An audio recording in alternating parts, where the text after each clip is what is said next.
everyone, and welcome to today's Evidence-Based Birth Q&A. My name is Rebecca Decker, and I'm the founder of Evidence-Based Birth. Today, I'm going to answer a question from Elsie. Elsie says, I love your site, Rebecca, so helpful. My husband and I are struggling with infertility. I know that's a very large and broad issue, but I was wondering if you would ever consider researching some evidence-based information on infertility and a lot of the common treatments that are out there today. We are on the brink of some big appointments, and it would be great to go into them with more trusted, non-Googled information. So, Elsie, I just wanted to say my heart goes out to you and your husband.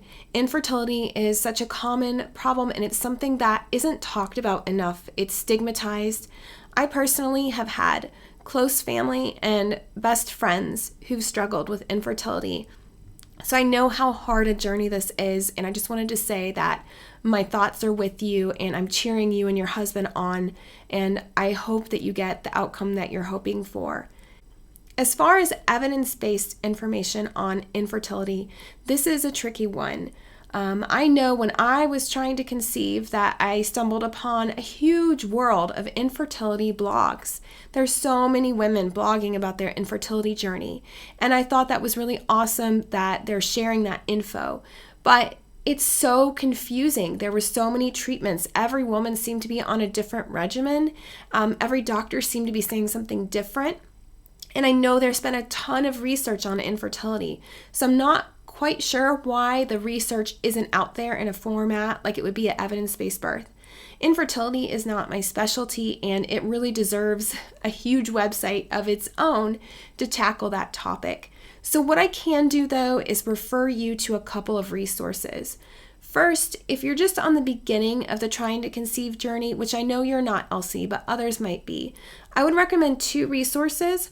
One is the book, Taking Charge of Your Fertility. This book has the best explanation out there of how babies are made and how your body works. And really learning and understanding how your body works is really the first step in conceiving if you're having difficulty. So just if you're looking for basic information on conception, that's a great resource. Second, there's an awesome website called Fertility Friend that I recommend, where you can chart and track temperatures, and you learn all about your basal body temperature and how to monitor your temperature. So that's something that, if you're on the beginning of your infertility journey, might be helpful information for you. Or even if you're just trying to conceive, I think it's really helpful to learn how your body works, because it's really amazing how our bodies work. And if you're in tune to your basal body temperature and other signs like that, it will give you a head start in trying to overcome or figure out what's going on with your infertility. Finally, Elsie, you said you're on the brink of some major doctor's appointments, and I know that often in the United States, infertility is not covered by insurance, so I can understand the desire to try and get as much information as you can up front. And you don't want it to be from Google, which I totally get too. So I would recommend the website Up to Date, and I'll show you in a minute. But Up to Date is a subscription website where you can pay for access to articles that in some ways are similar to the evidence-based birth articles. They're all written by medical professionals. They are basically literature reviews of all the science on every topic in healthcare. And they have a whole bunch of articles on infertility and the different infertility treatments.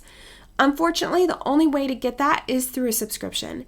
But if you're a patient, you can get a limited time subscription for about $20, in which you can go in and get all the information that you need, email it to yourself. There's a way you can email articles to yourself and even copy other people. And so I would go ahead and email those to yourself, if you get the subscription, and just get all prepared. If you have just had a big doctor's appointment and you're thinking over all your treatment options, that might be a good time frame to get that 2-week subscription and get as many articles as you think you'll need so that you can have those on hand. So I hope that helps, Elsie, and I'll quickly show you what the up-to-date website looks like. So what you'd want to do is click on the subscribe button, and once you get here, you want to click on the new users, and you start here.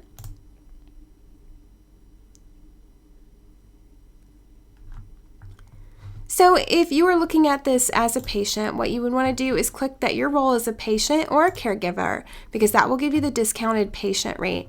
And put what country you live on, because they do change the rates depending on your country.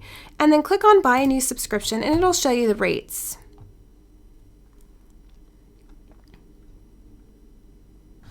So as a patient, you can pick either the 7-day patient subscription.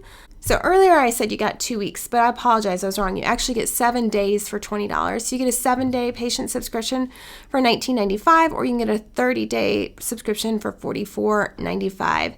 And it's pretty simple. You just pay for the subscription, add to cart, and then you can have access to all of the articles. I'm not getting any kind of referral fee for telling you about this. I just wanted to show this resource to you, and if it works for you, that's great. If not, that's fine too. Up-to-date articles are great at getting you as much information as you might possibly need, and that is currently available in that kind of literature review format where they've combined all the studies and summarized them. Now, when you if you do decide to look at the obstetric articles though, I would take caution. They do a pretty good job of making sure they cite and review all the recent references, but sometimes when they get to the very bottom, the end of the article, where they state their summary and their opinions, if there's not a lot of good evidence to really make a summary, they'll say something like, in our opinion, this is what we do, or in our clinical practice, this is what we do. And so you just kind of take up-to-date articles with a grain of salt, because often, they're written by clinicians. So often at the very end, they will give the clinician's opinion, which is fine, but you just got to remember it's an opinion, and different doctors and different care providers can have differing opinions.